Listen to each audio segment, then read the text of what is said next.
এতগুলো দামি গাড়িতে কখন চড়েন কারিনা? সবাইকে গল্প কথা ইউটিউব চ্যানেলে স্বাগতম। আমাদের চ্যানেলে সাবস্ক্রাইব করেছেন কি? বলিউডের অজানা সব নিউজ আপডেট পেতে সাবস্ক্রাইব লেখার উপর ও বেল বাটনে প্রেস করুন। বলিউডের অন্যতম রয়্যাল পার্সোনালিটি কারিনা কাপুর বিয়ে করেছেন পতৌদিন নবাব সাইফ আলী খানকে। সবকিছুই যে নবাবী চালে হবে তাতে আর আশ্চর্য কি? তাই বলে কখন ভাবতে পারবেন যে এতগুলো দামি গাড়ি রয়েছে তার? দাম একজন সাধারণ মানুষের বার্ষিক আয়ের কয়েক গুণ। মার্সিডিজ বেঞ্জ এস ক্লাস, এই গাড়িটির দাম 1,33,00,000 টাকা। কারিনা কাপুরের অন্যতম প্রিয় গাড়ি এটি। BMW 7 সিরিজ 750 এলডি ডিজেল ভার্সনের গাড়ি এটি। 6 সিলিন্ডারের ডিজেল ইঞ্জিন রয়েছে গাড়িটিতে। মাত্র 4.6 সেকেন্ডে 100 কিলোমিটার গতিবেগ তুলতে সক্ষম।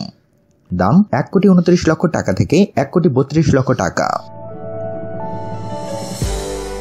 লেক্সাস LX 470, বলিউডে জনপ্রিয়তা অর্জন শুরু করার সময়ই এই গাড়িটি কিনেছিলেন কারিনা। তখন তার দাম পড়েছিল 35,00,000 টাকা। Audi Q7, তার একটা Audi Q7 গাড়িও রয়েছে। Audi Q এর যে মডেলটি কারিনার রয়েছে সেটা 3 লিটার V6 ডিজেল ইঞ্জিনের। দাম 78,00,000 টাকা। মার্সিডিজ বেঞ্জ ই ক্লাস, কারিনা এবং সাইফ দুজনকেই একাধিকবার মার্সিডিজ বেঞ্জ ই ক্লাসের সঙ্গে দেখা গিয়েছে। ভীষণ লাক্সারি গাড়ি এটি।